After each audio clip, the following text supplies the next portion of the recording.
రైతులకు లక్ష రుణమాఫీ చేయడంతో రాష్ట్ర వ్యాప్తంగా పండుగ వాతావరణం నెలకొంది. యాదాద్రి భువనగిరి జిల్లా అడ్డగూడూరు మండలంలో రైతులు హర్షం వ్యక్తం చేశారు.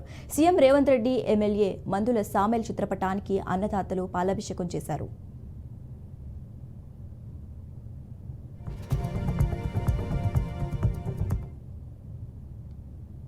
టీఆర్ఎస్ పార్టీ కేసీఆర్ ఇల్లు ఎక్కడ కూడా లేదు. ఈ రోజు మళ్ళీ ఇందిరమ్మ రాజ్యంలోనే కాంగ్రెస్ ప్రభుత్వంలోనే ప్రతి ఒక్క పేదవాడికి ఇల్లు వస్తుంది.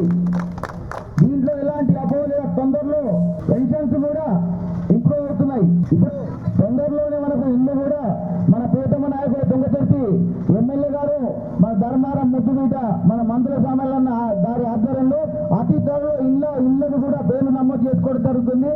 ఇది కూడా తొందరలో మనం ఆనందంతో ఇక్కడ ఉత్సవాలు చేసుకునే స్టార్ట్ చేద్దాం. మనం గాంధీ గారు ఇచ్చిన మాట మా ప్రభుత్వం వస్తే 2 లక్షల రుణమాఫీ అవుతుందని చెప్పిండో అదే విధంగా కాంగ్రెస్ ప్రభుత్వం ఈ రోజు రుణమాఫీ చేసేందుకు ఫస్ట్ రోజు మొదటి విడతగా మనకు ఈ అవకాశం ఇచ్చింది. మరి ఈ రోజు మిత్రులారా, ఈ రోజు ఒక 7,000 కోట్ల రూపాయలు 1 లక్ష లోపు సాయంత్రం వరకు నా అందరి అకౌంట్లో పడుతుంది అని ఈ సభాముఖంగా మీకు చెబుతున్నాను.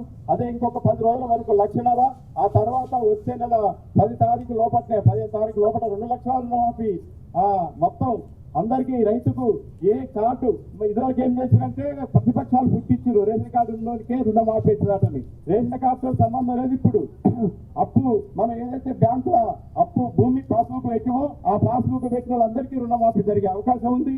మీరందరూ అప్పు పడద్దు. ప్రతి ఒక్కరికి ఈ లోన్ మాఫ్ అవుతుందని సభాముఖంగా తెలియజేస్తున్నాం.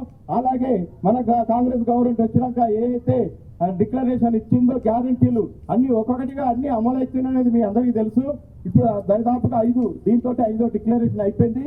ఇక ముందు మనందరికీ అర్హత ఉన్న వాళ్ళందరికీ ఇల్లు, అర్హత ఉన్న వాళ్ళందరికీ రేషన్ కార్డులు ఇచ్చే విధంగా ఈ కాంగ్రెస్ ప్రభుత్వం నడుస్తుందని మీకు తెలియజేస్తున్నా.